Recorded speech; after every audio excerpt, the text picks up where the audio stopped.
Ayun po. Hello, Miss Bella. Malakas ang okay. Thank you. If there's one person or thing na gusto mong maka-reconnect, sino o ano ito? Dalawa. Dalawa siguro. Isa yung, unahin ko na yung mas like, yung pusa ko si Sputnik. Yan, miss ko siya. And second, siguro yung lolo ko kasi he loves watching MMFF movies. Siya yung kasama ko dati nanonood ng Enteng Cabezote. So, he would love to watch this movie. This is his type of film. He likes light movies na maraming artista. So, yan. Yung lolo ko po siguro. O, tama yan. Gusto nila yung maraming artista ng movie. Kasi I remember 2 years ago, ang naging surprise sa box office, yung Family Matters. It discusses about family, di ba? So, malaki talaga ang chance nyo. Would you think so? I think we all have a fighting chance. So, Dapat kami yan yung sulat, anak ko. Yeah! kasi nakadalawang press con po kami. Araw-araw daw. Nasa sa inyo po yan kung talagang magna-number 1 kami. Hindi, pero I believe we all have a fighting chance. But ako lang sa temperature ng Philippines right now, di ba? Ang dami nating problema. I feel like it's about time we watch something naman na light and uplifting. Something inspiring. I mean, I'm not saying we should... Na walang mamamatay ha. Baka akalain nyo kasi madali magpaiyak, di ba? Yeah. Christmas, lagyan natin ng mamamatay. Oh, usually Walang kasi, mamamatay. diba? Usually, di ba, direct ganun, sa ending may namamatay, di ba? Yeah. Wala kami pinatay dito. Meron daw, parol. Parol lang. At saka internet. Internet, Totoo, yeah. internet. No, but I mean, I'm not saying we should ignore our problems or we should turn a blind eye, but ako kasi the beauty of cinema for me is you go to the cinema, you're eating popcorn, umiinom ka ng soft drinks, makalimutan mo yung problema mo ng 2 oras. You escape reality for 2 hours. For me, that's such a blessing. So this is the type of film that will make you forget what your problems are for today. So I really wish people see the beauty of something this light. Okay. Another, no? Kasi bukod sa box office, direct, di ba, actingan, mga award. And since sabi mo na form niyo yung movie, si Bella na yung naisip niyo. Ano ba chance mo, Bella, for the movie? Ay, hindi ko po ginalingan masyado dito. Sakto lang po yung binigay ko dito. Gusto ko po lahat kami pantay-pantay. Wow, charot lang po. Joke lang. Kasi may mga Thai actors po kami kasama dito. Joke lang po. Sobrang galing po nila lahat. Hindi. Siyempre, binigay ko po kung ano lang yung nararapat. Pero light lang naman po kasi yung character. Hindi naman kami umiyak ni Andrea. Sabi ko nga po sa inyo, tawa lang kami ng tawa ni Andrea dito. And I'm so pleasantly surprised by Andrea. She's so smart, she's so lovable, so misunderstood. Like when I finally got to work with her, so nice. Yeah, I realized she has such a good head on her shoulders. And Yung casting nila is not just because, pagsamahin natin si Andrea at si Bella, we had to find a parang kontrapunto. Diba? Parang ate, parang best friend, parang, alam mo yun, pwede ba sila magkapatid or magkaiba yung tono nilang dalawa, di ba?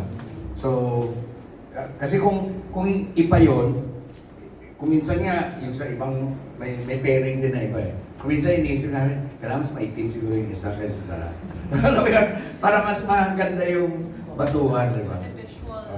But yeah, Andrea and I worked really well here. I was surprised with our chemistry also. So, parang I just love the whole process of this, and yeah, I'm excited for you guys to see it. But yun, acting-wise, I hope we win Best Ensemble. Yun po. Hindi na po ako naghahangad dito ng sarili kong award kasi ano po, yun na. Mag-create na sila ng bagong category. Yan ang isulat nyo. Bagong category po, ensemble, best ensemble. Meron! Meron naman pala eh. I think sa amin Sure ball naman yan. Amin na yan. Best float. Ayaw natin ng best float. Kasi yun yung mga papalubag loob lang. Oo, tsaka maaari magpatayo ng float. Oh. Yung best... Maliit na award ba, malaki yung gastos. Beta sa Best Original Music. Oh, best original music! 8 songs. 8 songs. Tapos may 2 pa kaming classics na nilagay. Yeah. Yung classics na yan, hindi rin lang yan parang, ano available, ano mura. No. We picked 2 of the Talagang Filipino classic Christmas well-loved, songs. of the most well-loved songs, no? Oy, One sana, that is di ba? light and fun. The other one is this really emotional, no? Na song, which is, di ba? Nakita It sa hits the trailer. spot. Sa Sa Yeah. trailer, di ba? Ang lakas, di ba?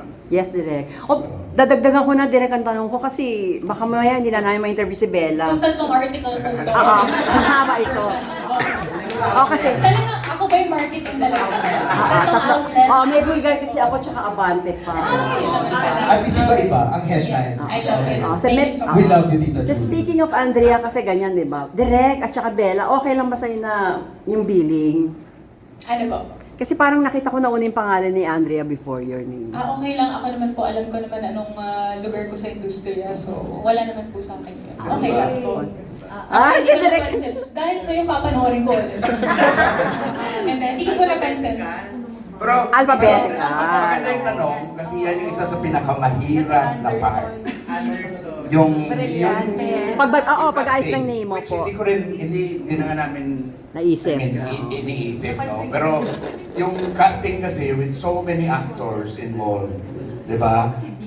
One, may Gloria Diaz ka, may, alam mo yun, so you're trying to, ayaw naman namin ng in order of appearance, di ba? So- Or alphabetical order. Parang, di ba, cap out. So, mahirap. Mahirap. Kasi I can't question that eh. Kasi if I question that, that means I think I'm bigger than Miss Carmina or Sir Zorian or Miss Gloria, diba? Which I don't. So, I'm not gonna argue my position with Andrea Brillantes. And Okay. I know naman how many films I've done and what TV shows Andrea has done, so it's okay.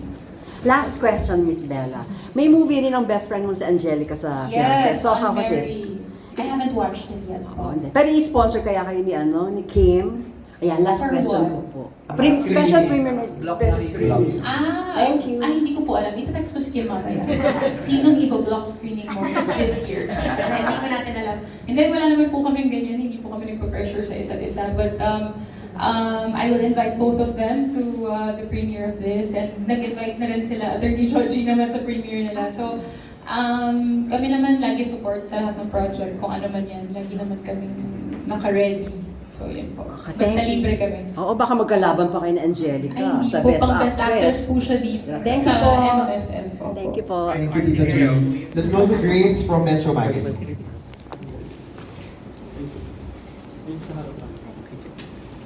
You said earlier that parang almost instant yes yung project sa'yo when it was pitched, made you say yes right away. And then as a follow-up, you mentioned that you read the script and then it made you cry and all that. Yeah. What is it about the script that you love?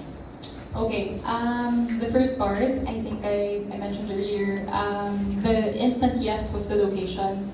When they told me that I was gonna fly to Bangkok, it was an instant yes because I used to fly to Bangkok every summer since I was a little girl. My dad was living in Thailand for 30 years, and the last time we saw each other was in 2019, pre-pandemic. And then I moved to London. It was very strict din yung rules ng Bangkok ng pandemic, so I couldn't fly in. And then I moved na to London, so it was too far. And then in 2023, my dad passed away in his sleep. It was very fast. So hindi na ako nakabalik ng Bangkok ulit. And then I felt like I was avoiding it. So even if I had opportunities to fly to Bangkok, I would always say no. Because I knew I was going to be too sad, or like I would remember my dad, or I would go to the places that we used to go to. So I didn't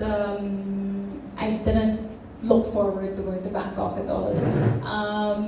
But when they told me that this film was going to be shot in Bangkok and it was going to be work, I felt like, okay, that's a good reason for me to revisit this place and maybe take baby steps to see this or come to terms with this place again, because I feel like I didn't grieve properly when my dad passed away, but I just brushed it off.